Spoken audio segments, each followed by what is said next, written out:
উন্নত চিকিৎসার জন্য রাত 10টায় যুক্তরাজ্য যাচ্ছেন সাবেক প্রধানমন্ত্রী ও বিএনপি চেয়ারপারসন বেগম খালেদা জিয়া। কাতারের আমিরের পাঠানো বিশেষ এয়ার অ্যাম্বুলেন্স লন্ডনের উদ্দেশ্যে রওনা হবেন তিনি।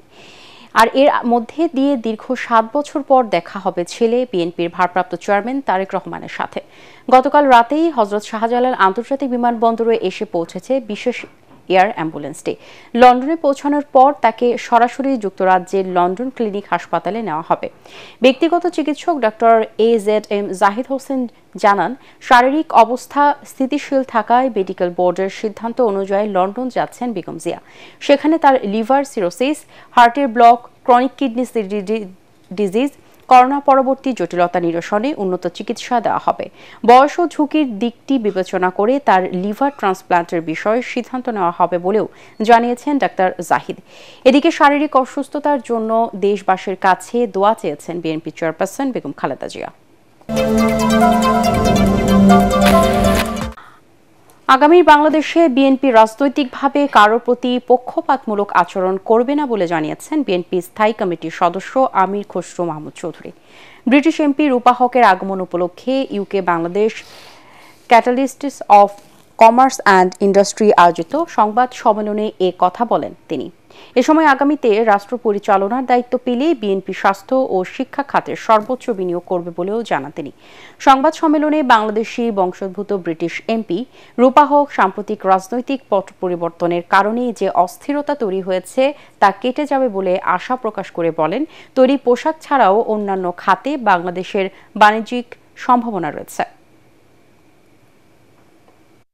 I'm happy to say that that is over, that is behind us.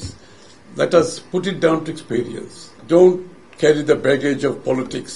I don't believe that what has ended, we have to close that chapter, start a new chapter instead of carrying the baggage. Let's not carry the baggage. So new chapter, Bangladesh 2.0 has opened up a door of great opportunity for all of us.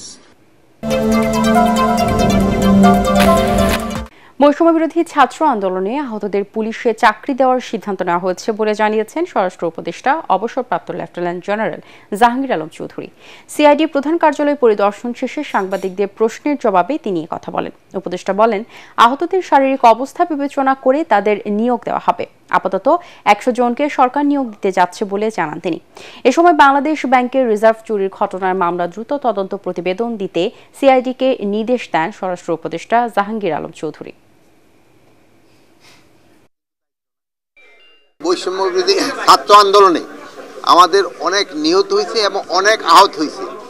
আমাদের যারা আহত হয়েছে তাদের একটা কর্মসংস্থানের কিভাবে ব্যবস্থা করা যায়, আমরা আমাদের এই ডিপার্টমেন্ট, পুলিশ ডিপার্টমেন্ট থেকে আমরা অলরেডি একটা প্রপোজাল পাঠিয়েছি যে যারা আহত হয়েছে তাদের আমরা কিছু যেন আমরা পুলিশে অ্যাবজর্ব করতে পারি। আমরা আপাতত আমরা 100 দিয়ে শুরু করতেছি, পরে হয়তো এই সংখ্যাটা আস্তে আস্তে বাড়াবো। বিএনপি চেয়ারপারসন বেগম খালেদা জিয়ার বিরুদ্ধে জিয়া অরফানেজ ট্রাস্ট দুর্নীতি মামলায় হাইকোর্টের দেওয়া 10 বছরের কারাদণ্ডের রায়ের বিরুদ্ধে করা আপিলের শুনানি আগামীকাল পর্যন্ত মুলতবি করেছে আপিল বিভাগ। প্রধান বিচারপতি সৈয়দ রেফাত আহমেদের নেতৃত্বাধীন 5 সদস্যের বিচারপতির আপিল বেঞ্চে শুনানি করেন খালেদা জিয়ার আইনজীবীরা। গত 11 নভেম্বর খালেদা জিয়াকে আপিলের অনুমতি দিয়ে হাইকোর্টের দেওয়া সাজার রায়ের কার্যকারিতা স্থগিত করেন আপিল বিভাগ।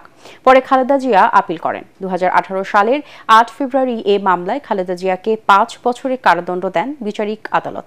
একই সাথে খালেদা জিয়ার ছেলে ও বিএনপির ভারপ্রাপ্ত চেয়ারম্যান তারেক রহমান, মাগুরার সাবেক এমপি কাজী সালিমুল হক কামাল, ব্যবসায়ী শরফুদ্দিন আহমেদ, ডক্টর কামাল উদ্দিন সিদ্দিকী ও মমিনুর রহমানকে 10 বছর করে কারাদণ্ড দেন আদালত।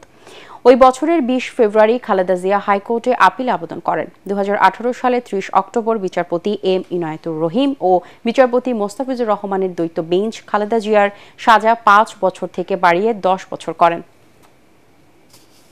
ট্রাস্টের মানি স্পেন্ড হয় নাই, অর্থাৎ এই ট্রাস্টে যে টাকা ছিল 2,33 লক্ষ টাকা, সেই টাকা থেকে শুধুমাত্র 40 লক্ষ টাকা দিয়ে বগুড়ার গাবতলীতে একটা প্রপার্টি কেনা হয়েছিল ট্রাস্টের জন্য। এরপরে আর কোনো একটা টাকাও ইউজ করা হয়নি। আমরা আইনের শাসনে বিশ্বাসী। আজকে আমরা শুনানি করেছি, আগামীকাল আবার শুনানি অব্যাহত থাকবে। আমরা আশা করছি দেশনেত্রী বেগম খালেদা জিয়া ন্যায় বিচার পাবেন।